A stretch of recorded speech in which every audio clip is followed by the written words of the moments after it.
Good evening and welcome to Voices of the Vic podcast with myself, Joe Thomas. And tonight we are here to discuss the 2-1 win over Derby County yesterday at Vicarage Road.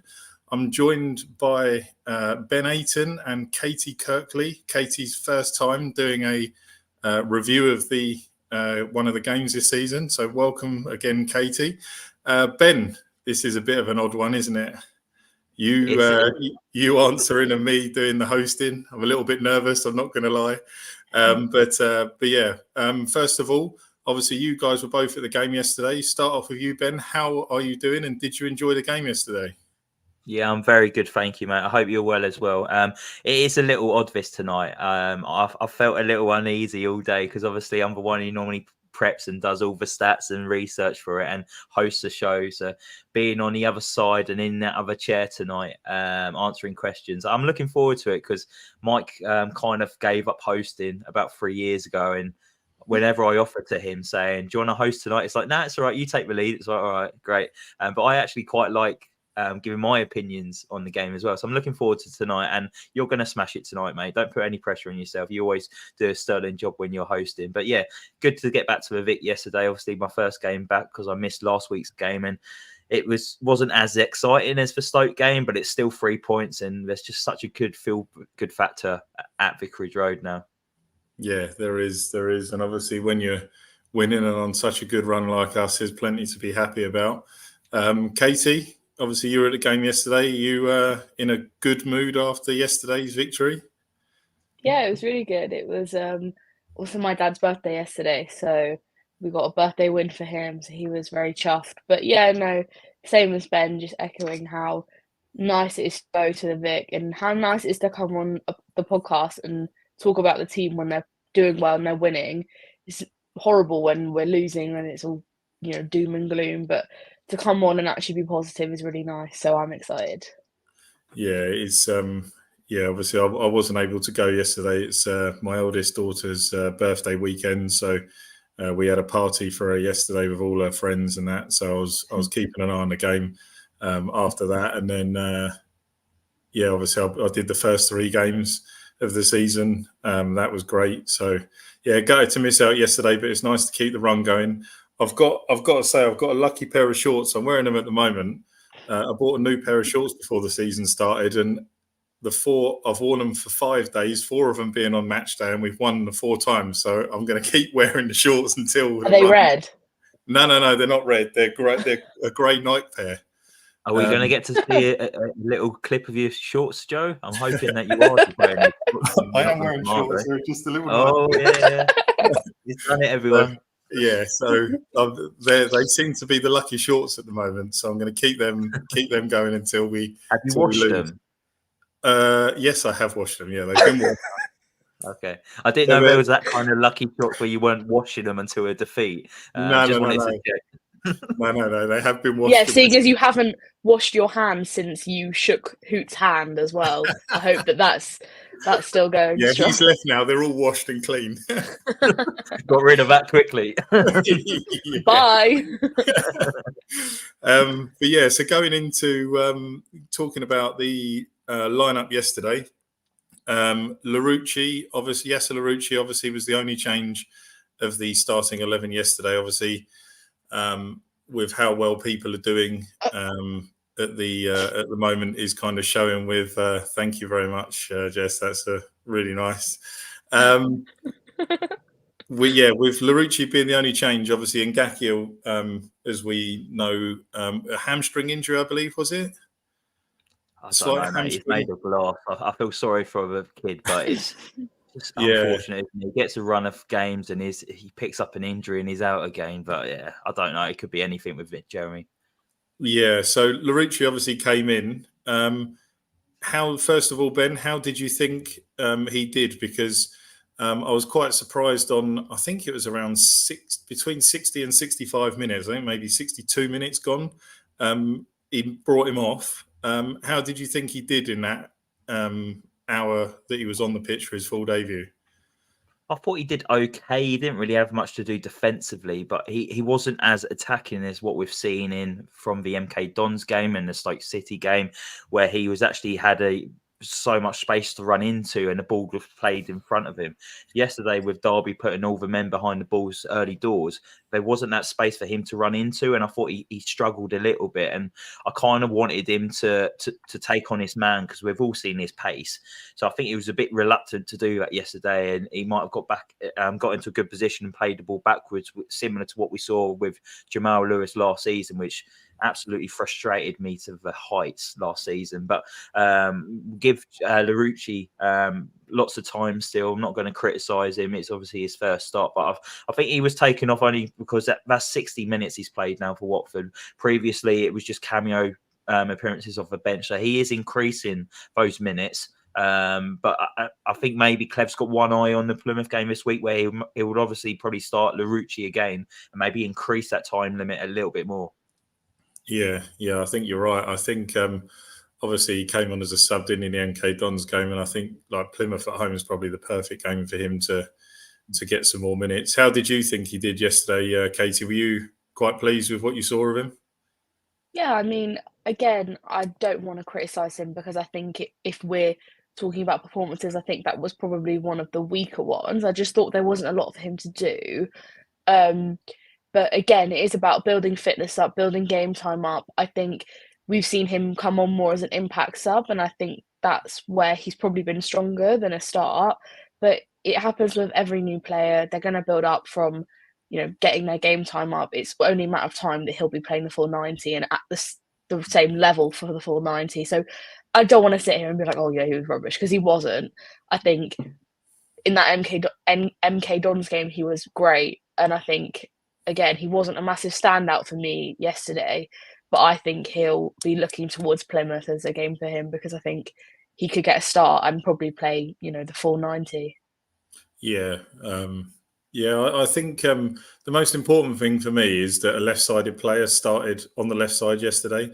Like, it's not about what the end product was as such. It was just the fact that I think in the game against Stoke, Jeremy and Ngakia struggled so much with that cutting in and putting the ball into the box.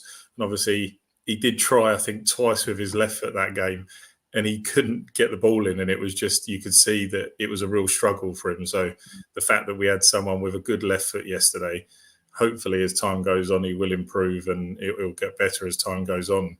But yeah, moving on to the rest of the team.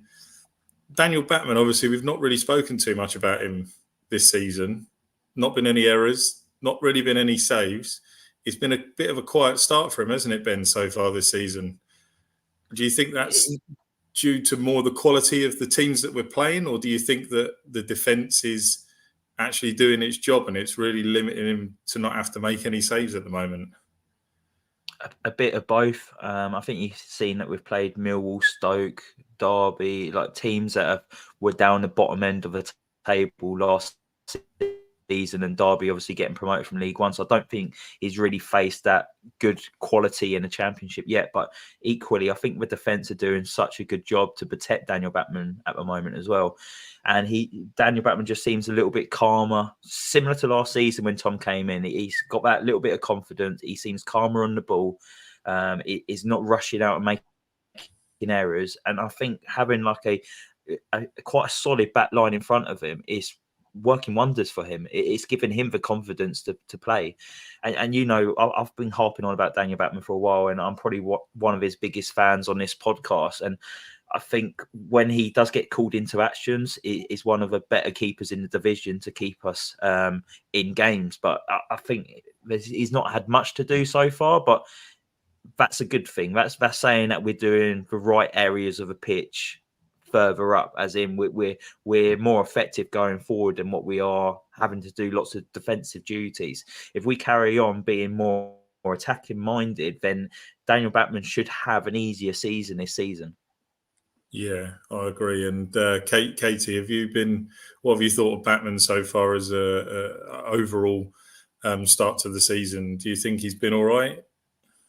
Yeah, I mean, again, there's not been anything wrong. I think it's very clear that he is starting to really, the defence and really trust him and he trusts the defence, because you see them working so much better together now. And I think ever since he's had the armband taken from him, he has been a better player in general, because he's not worrying about everything else. He's just doing his job, which is just being in the goal. Of course, he's shouting and all this stuff, but when it all kicks off, he's not the first one in the ref's face. He's not running around trying to get in everyone's face and stuff. And I think that has helped him be a better player, which is clear. Like, I don't have anything, I don't criticize him, and I think he's actually made some really good saves in yesterday and in games before. Like, he's been on it, and I think that just comes from keeping. I think even when Tom came in last season, people were saying all he did was simplify the game for him and said, look, this is what you need to do. This is your role. Don't worry about everything else. And he instantly became a better goalkeeper. Yeah, one thing I've noticed about him in the 3 games, obviously, that I've been to, is that he's been a bit more vocal this season. He's talking to the defence a bit more, where I think he struggled with that a little bit last season. But yeah, he's well, for me, I can't, other than a questionable moment in the Millwall game. Obviously, he didn't play the MK Dons game, but I think he's been all right. I think he's been good, and obviously, as we keep winning, hopefully his confidence will build and he'll get better. But moving on to the defence, obviously, someone who people may not have expected to be a regular starter this season. He's been, I think, in every vote for man of the match so far this season. Matty Pollock chipped in with an assist yesterday, a glorious assist, I might add, for Bio's goal.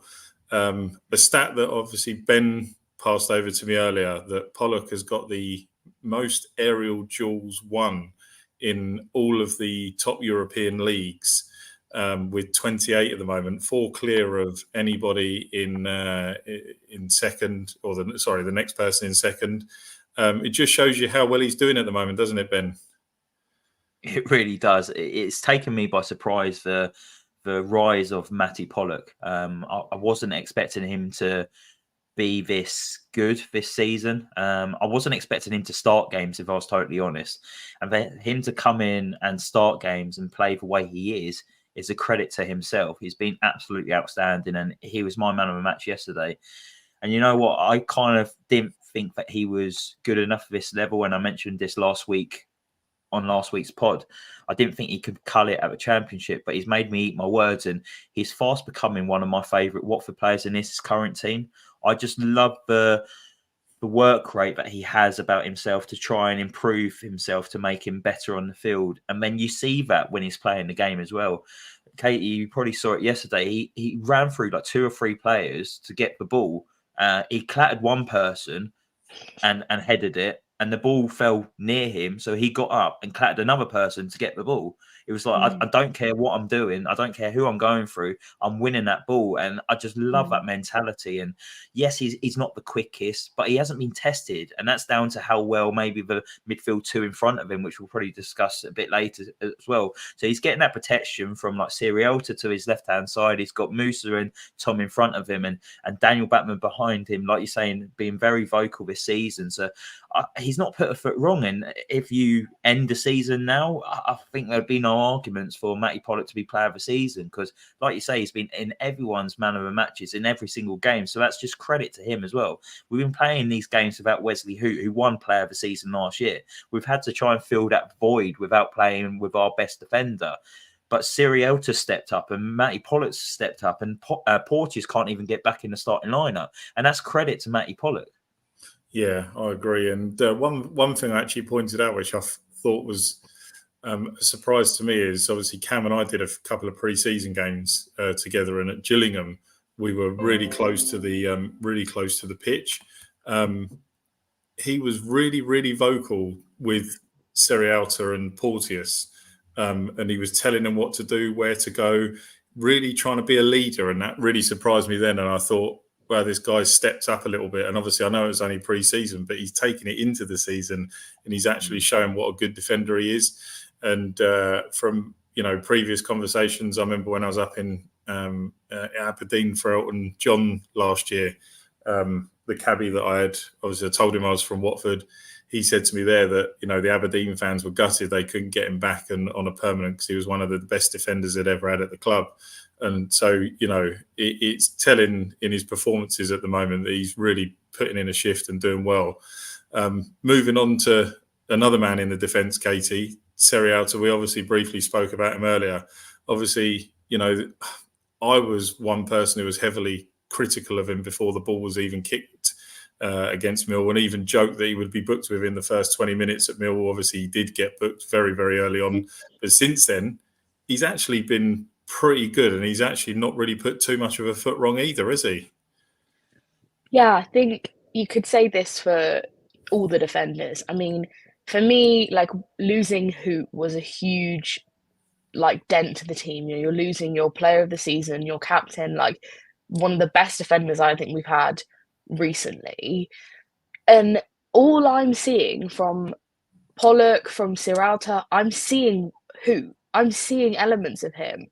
That pass that Pollock did for the goal, the Bayer scissor kick goal, is something that Hoot was doing all the time. Those massive kicks over, and the leadership that they both have, the confidence that they have in each other and themselves, is something that, like, I don't want to be like, oh, he passed it down to them, but like, it's clear that they were all helping each other and giving, a way for them to both become better players. And I think Serrata has, I've never thought that he was ever like, I've never really criticised him. I think he's a good defender, but at the moment, the position that he plays in and the way that Tom has the team playing, he just gets it right and it just works.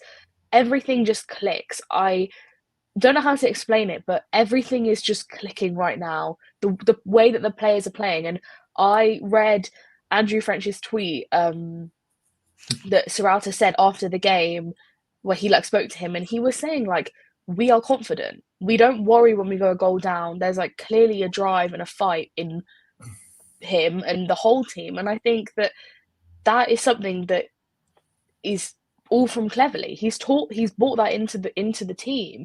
And if you have confident defenders, they might not be the best, and Serralta isn't the best. But if you're playing with confidence like he is, you're automatically going to have a better player. Yeah, I agree.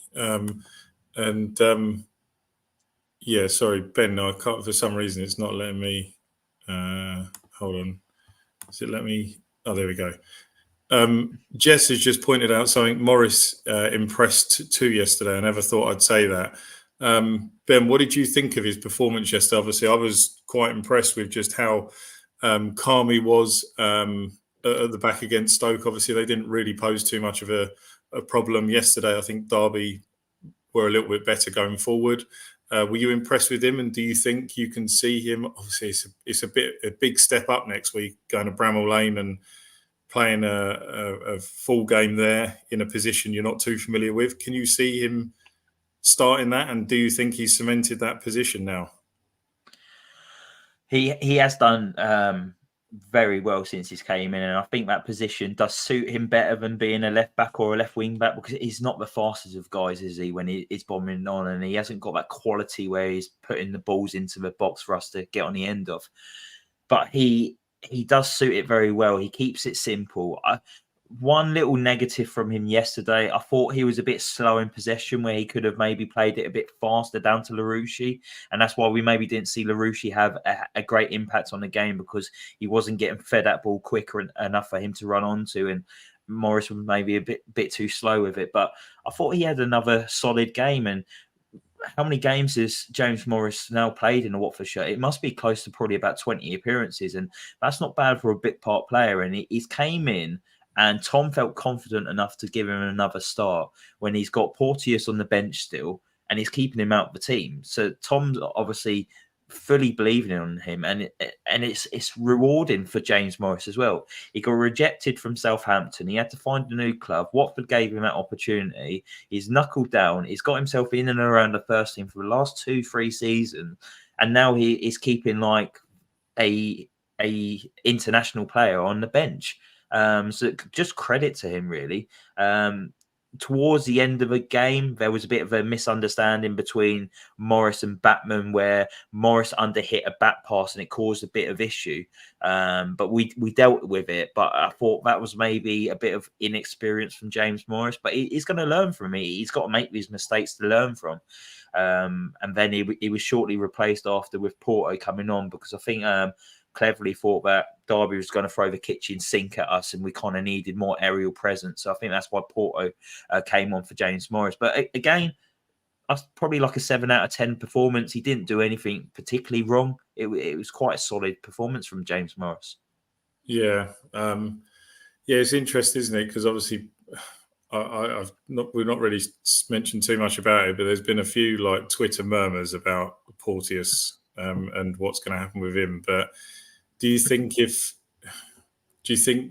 potentially, with how we're playing and how the team's set up at the moment, can you see maybe a move away for Porteous before the end of the window if he's not guaranteed first team? Because obviously, as you said, he's an international player. He wants to play international football. If he's not starting for Watford, then he might get overlooked and that might become frustrating for him. So, Caity, do you think potentially that we could see Porteous leave, maybe, especially with the people that we've got coming in?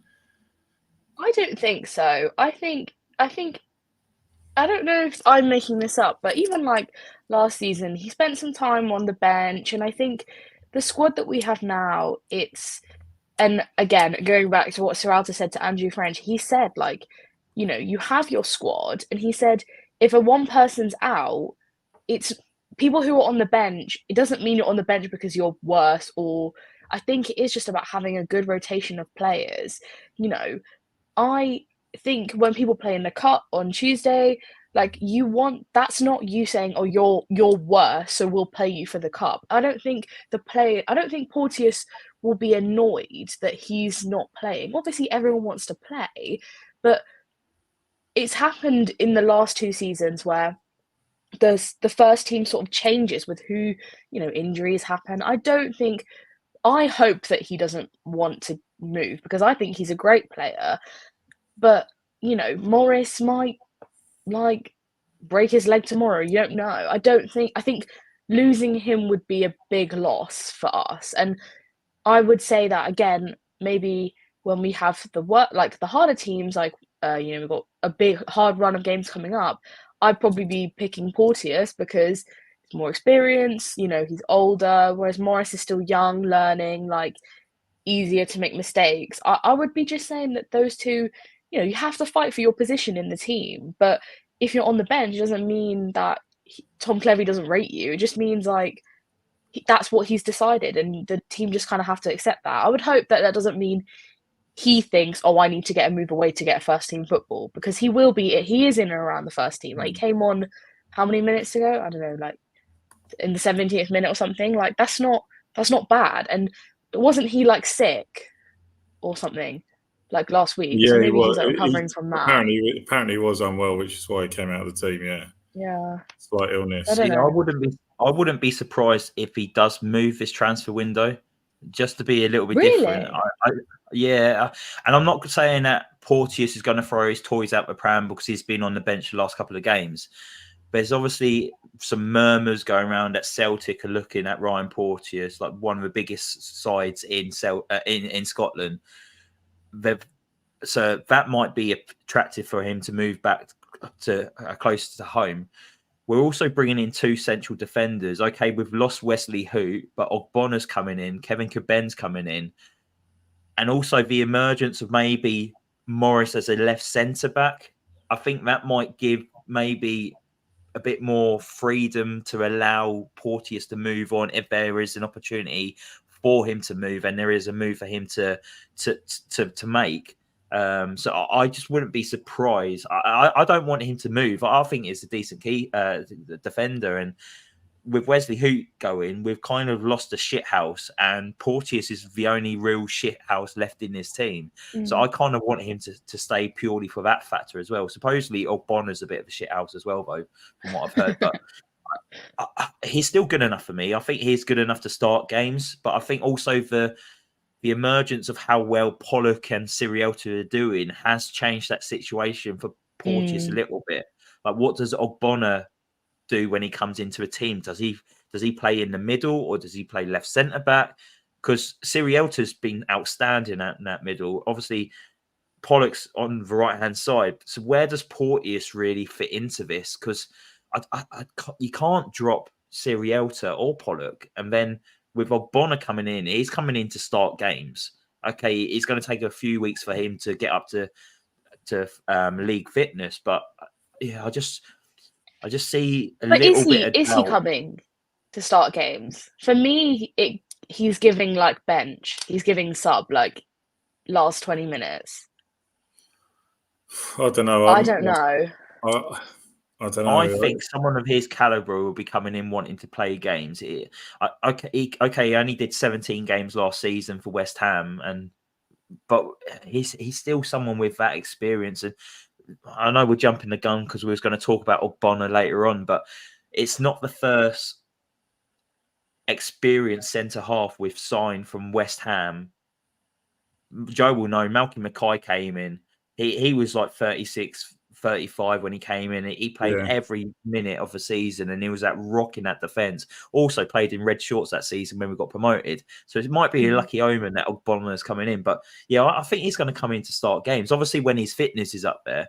But also, we've got to look at the other centre halves we've got as well. We've got that young Brazilian lad as well, who I know he's not going to play much. He might go out on loan. We've got Tipvich as well. We've got a lot of options at this centre half position all of a sudden. Yeah, I'm with you, Ben. I wouldn't be shocked if I woke up one morning and it said Porteous had agreed to move elsewhere. But, thinking on to like next week in Sheffield United, when you think of the players they've got, Gustavo Harmer, Callum O'Hare, people like that, you just want someone like Porteous to be in that back line and just kick him into Rosehead in the first 5 minutes so they know who's there. Because you don't want to be giving them the freedom of Bramall Lane. So, yeah, it's going to be interesting. Obviously, we've just mentioned it. Philip Crouch has just mentioned, for some reason, it's not allowing me. There you go. Will Ogbonna come straight into the team in place tomorrow, which would be harsh when he's done a very good job.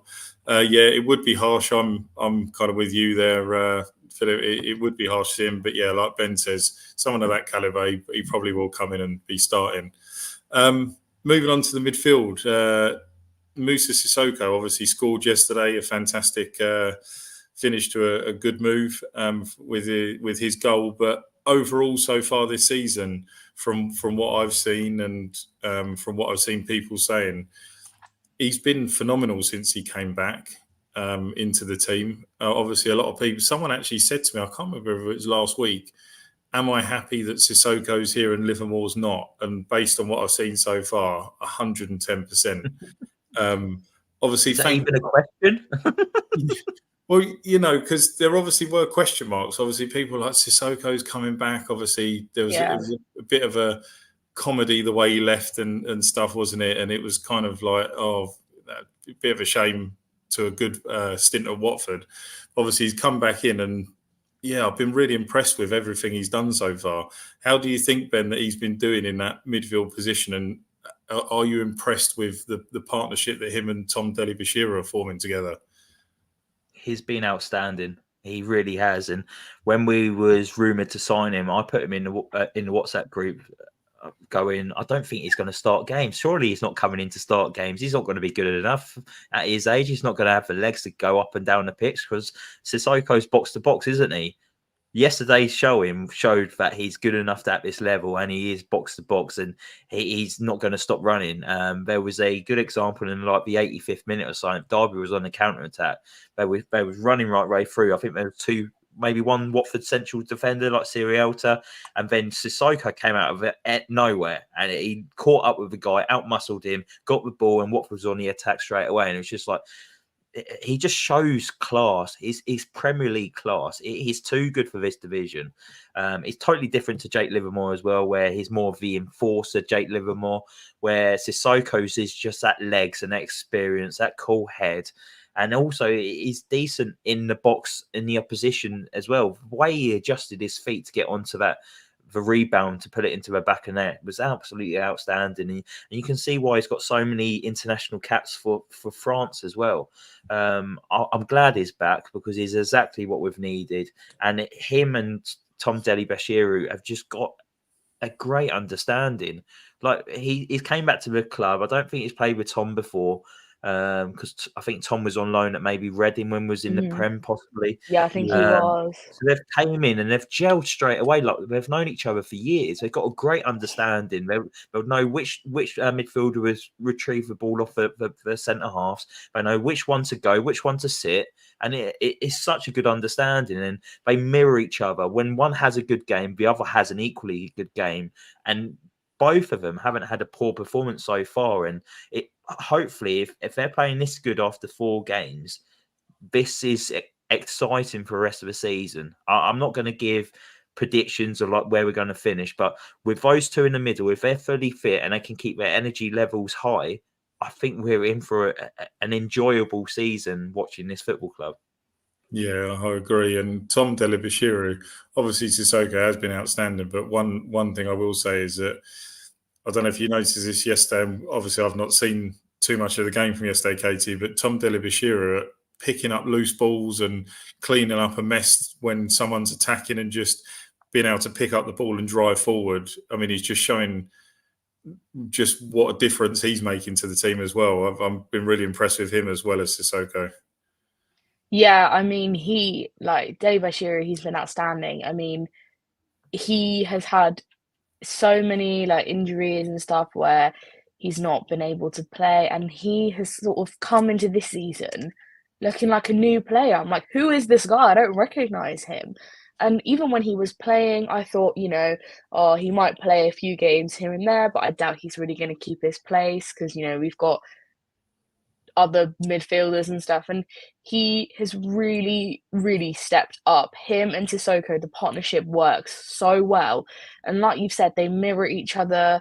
They both help each other out. Like you see in games, it just works. They literally are so fluid. I mean, Sissoko, how old is he? 35? 36? Yeah, I think he's 36, isn't he? He makes me look like I'm 70 the way he moves around. No, like when he first was announced he was coming back, I was like, oh God, I thought he was old when he was here when we were before. Now I'm like, okay, I was like, there's no way. I was like, he'll just be here for a bit of leadership in the dressing room. I bet he's not even going to play. This guy's insane. He's rapid. He's running the length of the pitch in the 90th minute. I'm like, how are you not tired? I'm not saying he's massively old, but that is old for a midfielder and from the Championship. But they are and Tom, he has really stepped up to the plate here. He has he also, I feel like he's taken on quite a big. You see him conducting the midfield.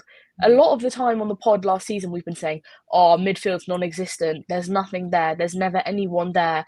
Literally every pod we would say that, the midfield's crap. There's no one there.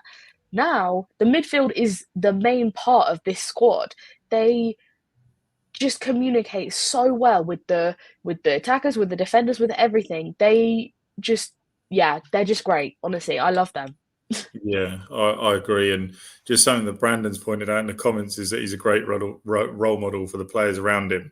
It's interesting that said because obviously Seriata did that interview, didn't he? And he said that Sissoko is the first person on the training pitch, and the young players, he's got so much advice and helps them, and is doing things for them. So yeah, it's really just showing the togetherness of this side at the moment. I think overall.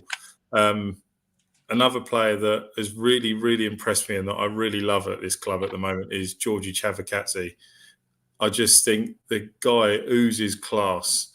Everything he does, it's just so positive. The way he touches a ball, the way it sticks to his foot, the way he takes people on, the way he passes the ball, the vision he's got, the enthusiasm.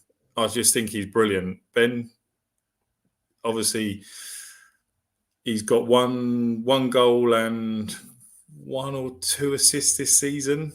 I made a statement last week to one of the people sitting around me. I said, this guy for me, is going to end up player of the season this season if he carries on the way he is, because the fans love him. At Stoke last week, he got subbed. The whole ground was on their feet. It's very rare that you see the whole ground get up and applaud a person coming off, but they were really, really impressed with everything he did. How did you think he did yesterday? I thought he struggled a little bit, maybe because Derby had everyone behind the ball after 2 minutes and they sat on that and wanted to take those 3 points home with them. So Georgie couldn't find those gaps in between the lines. He wasn't retrieving the ball as quick. And when he did retrieve the ball, Derby had every man behind him. And if he was trying to take someone on, they'd have 2 people over there or 3 people over there. So they dealt with him really well. They contained Georgie yesterday, but he was close to scoring, wasn't he? When Quadra Bar pulled it back, it was his shot that was blocked that fell into the feet of Sissoko. So he almost got onto the scoring sheet, even though he had a quiet game. But yeah, he's a talented boy. We saw what he could do in the Euros for Georgia. He's came back in fine form as well. And he's good in his central role, isn't he? He's so good. Everything runs through him. And like Caity said as well, this midfield is so important for his team. It's like the engine of the team. You've got the 2 boys that sit, Sissoko and Tom Delly. And then in front of them, you've got Chak, who just he's your outlet. He's the creative spark. He's similar to like the Alman Abdi or Forestieri, where they can create something out of nothing. And we've missed that kind of player for ages. Yes, we've had João Pedro, but he would maybe be a bit further up, or he would drop too deep. I don't see Georgie drop deep to receive the ball. He knows he has to stay further up there. He's got to stay in between those lines. And if we can continue to get him into those positions, and he's going to pull the strings and add to his assists and to his goals this season. And it's exciting times to be a Watford fan, isn't it? This team we've got now, we can all relate to, as in they're likable people. There's no one there with an ego, like no one who's arrogant. It's just they're all there. They're all helping each other, and the fans are fully on board. Caity will probably agree.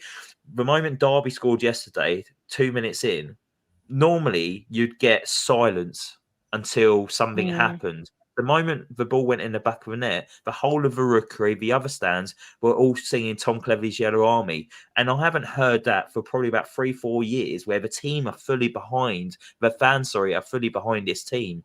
Because we believe in the project, and I hate the word project, but it seems like that's what it is at this moment. And because of Tom Cleverley being the manager, we all want to see him succeed. And you can see that these players want him to succeed as well. Like Georgie scoring that goal away at Millwall, ran over and hugged Tom Cleverley. Like they're all in this together. And that's what we're excited about. And that's what we're looking forward to seeing for the rest of the season. Yeah, we might finish 14th, 15th, 16th. But I tell you what, this is going to be an enjoyable season because Tom's got the boys playing and we've got creative players and we've got people who would bleed for this shirt, like Matty Pollock, for example, last week with the headband. Like it's such a good feel-good factor about it. Yeah, it is, and it kind of reminds me of when Zola first came in, and like that. The fans just love the players. Like there would always be Forestieri, Vidra, Abdi, Pudil. People like that will always take time to come around and applaud the fans at the end of the game, and obviously they were just so thankful for the support. And obviously, I saw yesterday people posting videos and that of all the players coming around at the end. Everyone's sort of taking the time to just appreciate the fans' effort and stuff that they're putting in this season, and every one of those players is going around and applauding all the fans. But yeah, that's right, Matt. The midfield seems to be a tight unit. They seem to know more about what job they're doing depending on how the game is going. Yeah. And obviously, I was going to talk about it a bit later. I'll kind of jump into this. I'll go into the strikers in a bit. But something that was pointed out to me last week by someone is that they were sat behind the bench and Tom was shouting at 3-0, don't sit on it. He was shouting at the boys to keep going forward, keep trying to score more goals. There was no like, right, that's it, just calm it down. He's wanting that team to go forward at every opportunity and try and do something, try and score more goals. He's not wanting to sit on leads. One thing I pointed out, found from looking at some stats was So we've now had in the 4 games so far this season 70 shots on goal in these opening 4 games. That's an average of 17.5 shots per game at the moment. In the 9 games, in the 9 games that Cleverley had last season, obviously bearing in mind he was coming in just to steady things. We didn't want to get relegated. Totally different. But in the 9 games that we had there was an average of 11.8 shots per game. So you can see that's really driven up, and he's really trying to get his point across that and that he's was wanting. against good teams as well, wasn't it? Last season when he came in, he had the teams all in like the top 6 to see that we had like 11 shots against those, and now we're seeing a massive increase. But okay, it's maybe the oppositions that we're playing against. That's why we're seeing it. But it's all encouraging. It's all going in the right direction. It's all positive, obviously, as well with goals. 13 goals in the 4 games, an average of 3.25 goals a game at the moment in those 4 games. You know, it's just impressive. 9 different goal scorers so far this season. You know, I actually would have said that I would have been happy with 3 or 4 different goal scorers after this amount of games before the start of the season. But to have 9 and see that the team's just doing so well as a whole is just brilliant. It's nearly the whole starting 11. Yeah, exactly. Yeah, and you know, obviously, we're going to talk about now, Caity. The strikers. Bio for me, I've seen the goal. It was a phenomenal goal. I've had a lot of messages from people other than the goal saying that Bar wasn't that good. It was a moment of brilliance. That was it. He didn't really do much else. Obviously, I've not been impressed with him for most of this season, and felt that potentially yesterday a change was needed, but he stuck with him. Obviously, he got the goal. How do you think that he's done so far this season? I mean, this season, the thing is I want it to work for him so badly, and there's so much promise in him as a player. But every time he gets the ball, I feel like he just makes the wrong decision every time he gets it.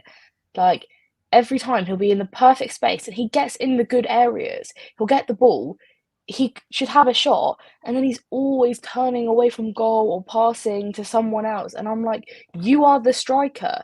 You are supposed to score the goals, not someone else. And I think the best time I've ever seen him play for Watford is when there's like 2 of them up front, when it's like him and Rivich or him and someone else. When he's got someone working with him, it's easier for him. I feel like he struggles when it's just him by himself. And for me, I think the most improved striker who we've seen is Rivich. I think he's playing with a new found of confidence. It's like I'm not getting ahead of myself. It's not a different player, but he's doing so much better in the sense of like, you know, he's running for the balls, he's getting in the good positions, he's better in the air. For me, he's someone who I would probably be starting over Bayu instead, because I think I see more from him. But I do like Bayu, and I want it to work so hard I want it to work for him, but he's very frustrating to watch. I mean, the goal was excellent. It's really hard to do, and apparently he's been trying it in training all week or something, and he hadn't been able to do it, and he just decided to do it. And it is one of those moments where you're just like, yeah, credit, because it's a great goal. But apart from that, again, he's not very standout for me. I think there are much more better options. You know, I'd be starting with Rivich, and then Bar coming off the bench is a great option. I think Bar deserves way more game time in the league. But yeah, it's really tough because I want him to do well, and I just feel like saying to him, like, can you just like have a go? Stop turning away from the ball. Stop trying to walk it into the goal. Basically, just have a shot. Just do it, because you're probably gonna score. Yeah, he was really unlucky in fairness against Millwall. There was a chance he had that he scored, but it was ruled out for offside. Maybe that would have, if that was given as onside and a goal, it may have changed the way things have gone for him so far this season. But overall, I've not been impressed. And Ben, obviously, Bar came on yesterday, did really well in the lead up to the goal, didn't he? He was very persistent, won the ball. Looked at one thing about Quadro Bar is that he gets the ball and just wants to drive forward at every opportunity. Like, he's just positive.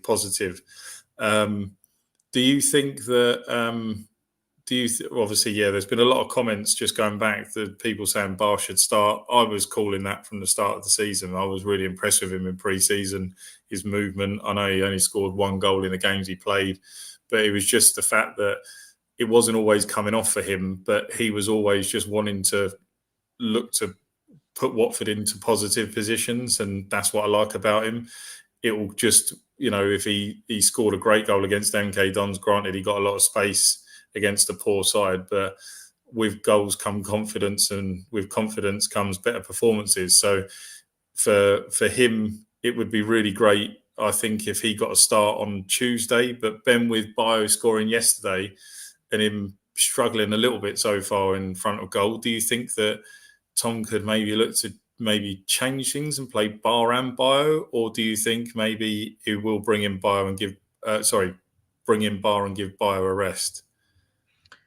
It's difficult. When Bar came on yesterday, he came on to replace Kiembe, so he came on as one of those number 10s. And I think Bar's best position is out wide, and that's where the goal came from yesterday, with his willingness to get to the byline and take on his man. And Bar's just been a breath of fresh air, hasn't he, since he's came back from his loan spell from Burton Albion last year.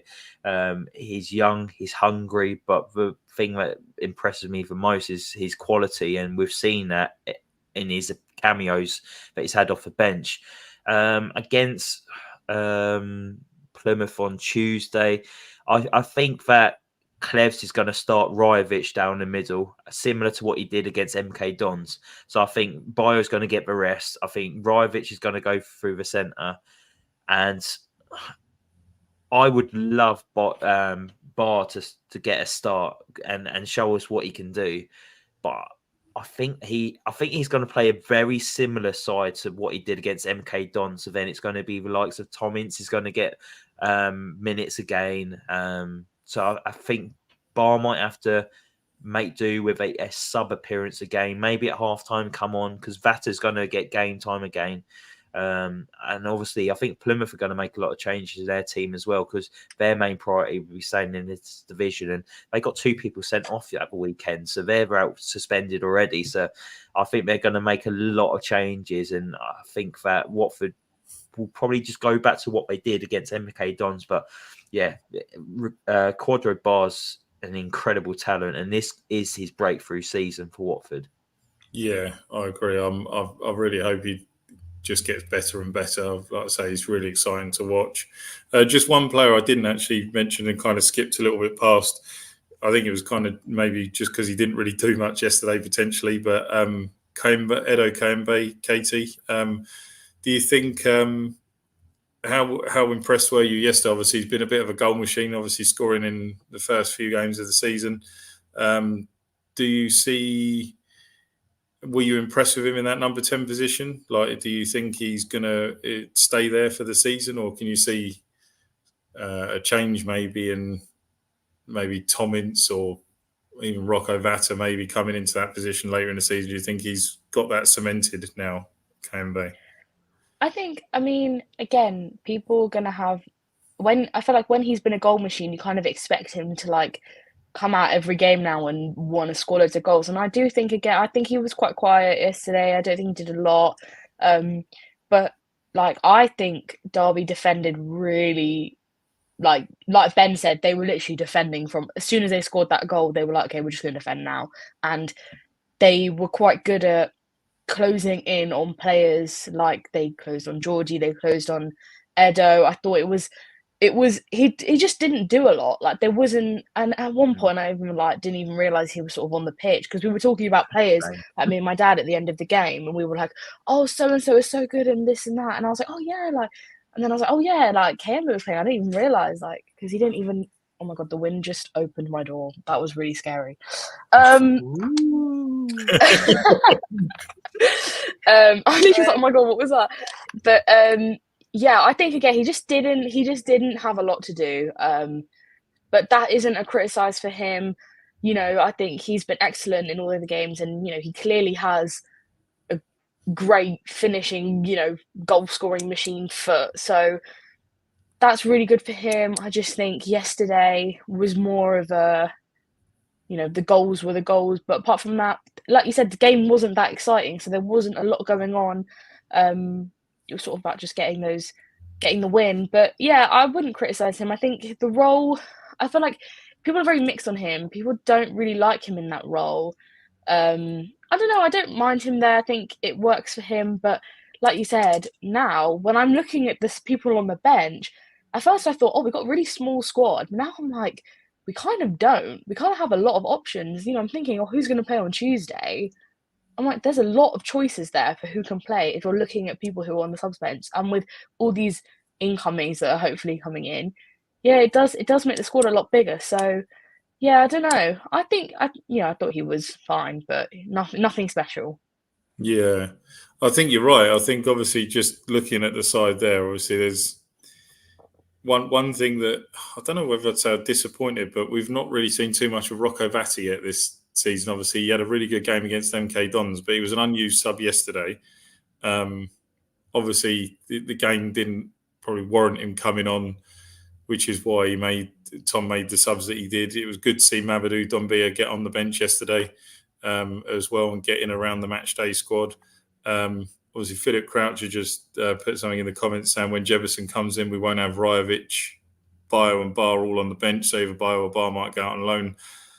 Yeah, it's an interesting one because obviously if Jefferson does come in, it is going to be interesting to see. I do think there'll be an outgoing of loan of some sorts or permanent for a striker. It's just who it is. Are they maybe putting Bio in the starting lineup to put him in the shop window to maybe get him out and him be the person that goes?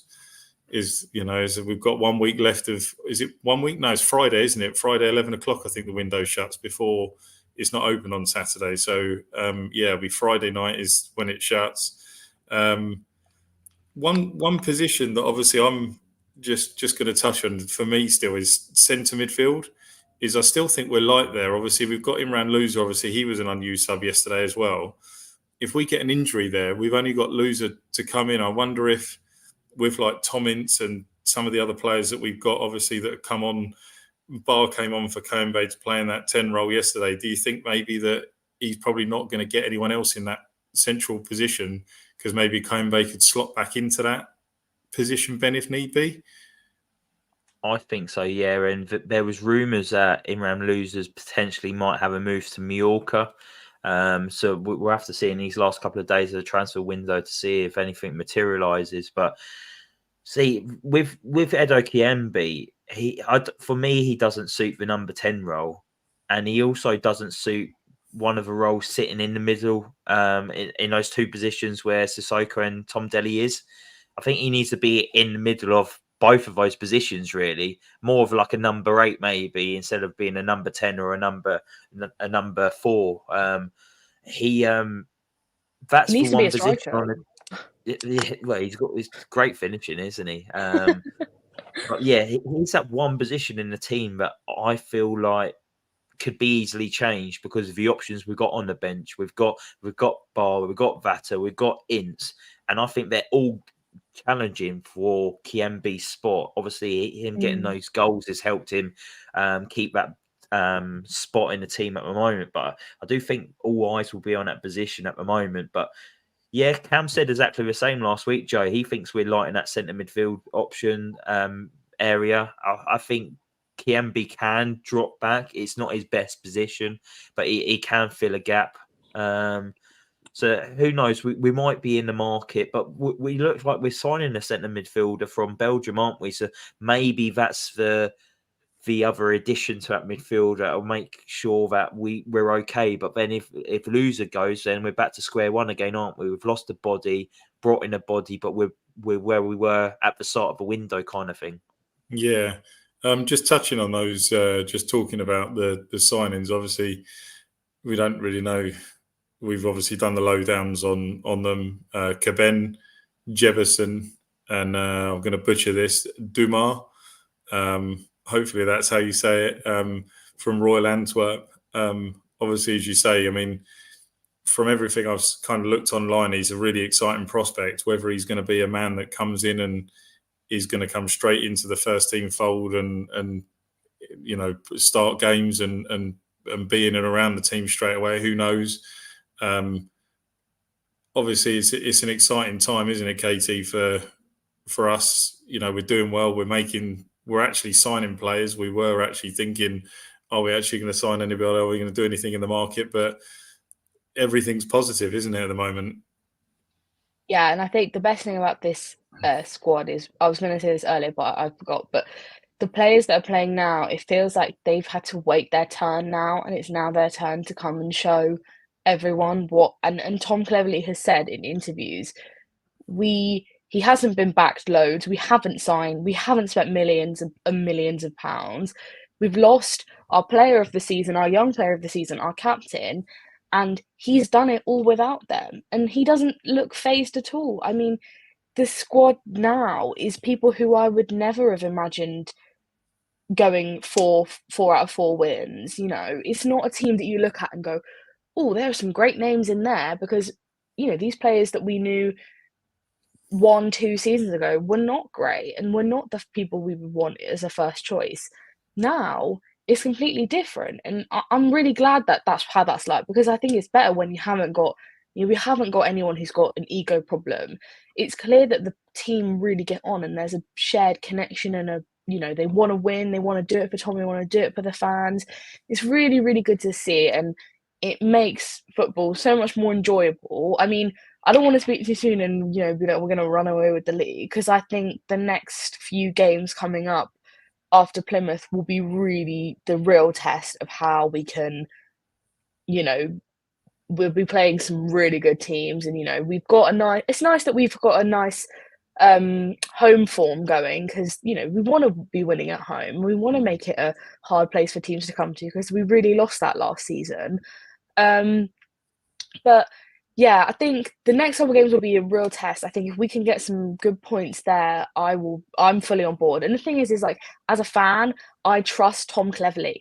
If Tom Cleverley says I don't want any signings, I'm like, okay, if that's your decision, that's your decision. If he wants to play this formation and this squad and pick this, and every sub, I'm not like, oh, why are you doing that? I'm like, no, I trust him. If that's what he thinks is the right decision, like, I agree. Like, I don't feel like I don't want to criticize him or be like, oh, he's inexperienced, all this or that. I'm on board with him, and I think I would say a lot of other fans are as well.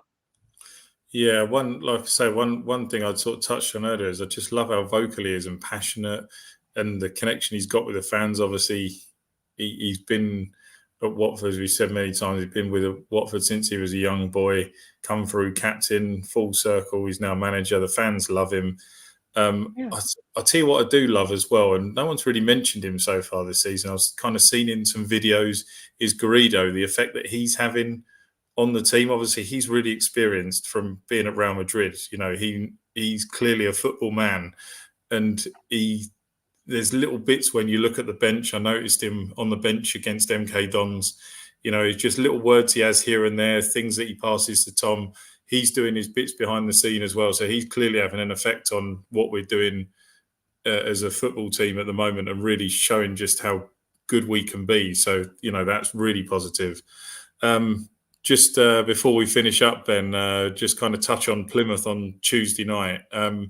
Obviously, we mentioned about Vata not playing. There'll obviously be some changes coming into the team. Do you think he'll change much, or do you think he'll try and keep as much as he can and just bring in some, like probably Tom Ince starting, Rocco Vata starting, Loser will probably get a start. I do wonder whether Ken might get a start the weekend. Obviously, Jonathan Bond, I would expect to come in for Daniel Backman. Rajovic, as you said, start up front. Do you think many more will start other than that? Honestly, like I said earlier, I think he's going to play identical team to what he did against MK Dons. And I got the team in front of me. So I think it's going to be Jonathan Bond in goal, the back three being Matty Pollock, Sirielta, James Morris. Ken will be left wing back, Ryan Andrews right wing back, Tom Delly and Tom Ince in the side. Also, Imran Loser, Rocco Vata and Rajovic to lead the line. So I think he's going to do that. He's going to protect his first teamers, really. He can't do that with his central defenders just yet, or Ryan Andrews, because Ngeki is out injured, and we don't really have any other central defenders come in, and we all know that Tom doesn't have much faith in Antonio Tikvic. And yeah, I think it'll be interesting to see how like Vata gets on against Championship opposition this time. See how Tom Ince does well as well. Obviously, he played against League Two opposition last time, so he's like it's great to score a hat trick, but it was against League Two opposition. Like if he can have a good game against Plymouth, and he's definitely knocking on the door more, and he's going to be frustrated he's not got much minutes this season in the Championship. I don't think he's got any minutes in the Championship, to be fair, or a couple, if anything, last like, added on time. So yeah, so I reckon it'll be, I don't know how many changes that is, maybe about 5-6 changes to the team, but yeah, it'll be pretty similar to that MK Dons game, I imagine. Yeah, Jess has just mentioned, I think Vata and Dumbia will start. Yeah, I think, Vata will definitely start. Dumbia, you know, I think it's a little bit too soon for him to get a start of other people, but I'd love to see him. I mean, he was really positive when he came on against MK Dons, and it was really exciting to see him in a Watford shirt. So I hope he does get some minutes there. Matt said, I'm loving what Cleverley's doing, using his playing experience in his managing role where he knows a 1-0 or 2-0 lead, he doesn't always win games. That's why he's pushing the team forward. Yeah, completely agree, Matt. Just before we go, then a quick score prediction, Ben, for Tuesday night. Obviously, Plymouth, as you said, they had 2 people sent off. So I imagine he's probably, you know, like you said, he's going to... They won't care. They're not going to... I can't imagine them caring. I think that's going to tell with They'll focus on the league. The travelling fans. I think there'll only be about 40 fans there as well for them. I wish I was going to it as well. I really want to go, but I really can't really afford it. Like Mike Stagdo stitched me up massively, and I don't get paid till Friday, so I'm just going to be sat at home watching it. So, but I don't think there'll be many fans in the ground at all. It'll be just the Elton John stand and the Rookery, wasn't it? Yeah. And then the smaller way following from Plymouth probably as well. But I think we'll win. I think we're going to make it 5 wins in a row. And I'm going to go for a 3-1 Watford victory. 3-1. Caity? I think we're going to win 2-0. 2-0. Yeah. What about you, Joe? I'm probably going to say, I think 2-0. Yeah, I think it'd be nice just to maybe get an early goal, just settle the nerves, and then maybe get one towards the end of the game. 2-0. Jess said 2-0 to Watford. I'm bringing my granny to Oxford.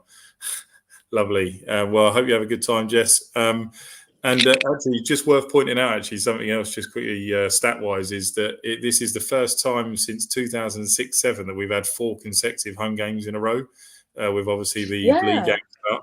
And it's the first time since the 98-99 season that we've won our opening 4 games of the season. So there's a lot of records that are being broken at the moment at Watford. It's exciting times, and it'll be great. I mean, I don't know what I'll do if we make it 5 on Tuesday. I think I'll cry a little bit. Are you going Tuesday, Joe? No, I'm not, because it's Amelia's birthday tomorrow. We're having a day out tomorrow, so we're going to be out all day, and it's just a lot. So no, I won't. My next game, unfortunately, isn't going to be. It sounds a long way away, but obviously we've only got Plymouth and Sheffield United, and then a break. So, but Coventry at home will be my next game back. I'm taking Isla to her first Watford game for that one. Coventry. Yeah, Coventry. I'm looking forward to it. So my partner's going on a hen party. So I've got Isla for a weekend, and I didn't really want to miss the Watford game. And she's always wanted to come with me when Daddy goes to football. So I'm taking her to her first Watford game against Coventry. Oh mate! So that's proper exciting. Yeah. That's gonna be a special one. I took her to Watford early, and I've obviously got a new shirt, and she turns 4 in September, so I've just got her new Watford shirt. I've got one every year since she's been born with her name and number on the back. So she's got Isla 4 ready for her first Watford game. So, and she's buzzing to meet Harry the Hornet, and she's already told me she wants a Harry the Hornet teddy, which I saw was £17 in the club shop. So I'm going to be skidding again at the end of the month. Be worth it, mate. She'll enjoy it. That'll be so. I love that. She can come on the pod. Yeah. Get her on the podcast after, so she can come on the pod after, and she can tell us her thoughts. Yeah, well, I did think about doing a matchday vlog and getting her involved, but I don't know if that would be too much. Yeah. No, that'll be so cute. Oh, that'd be amazing. No, well, we'll look forward to that, mate. Yeah. Yeah, so thanks everyone for joining in this evening, all your comments and tuning in. Obviously, just remember, if you've not hit that like button, please do. And obviously, if you're not subscribed, please do subscribe. Obviously, whenever we go live, you'll get notifications of when we're going to be coming on.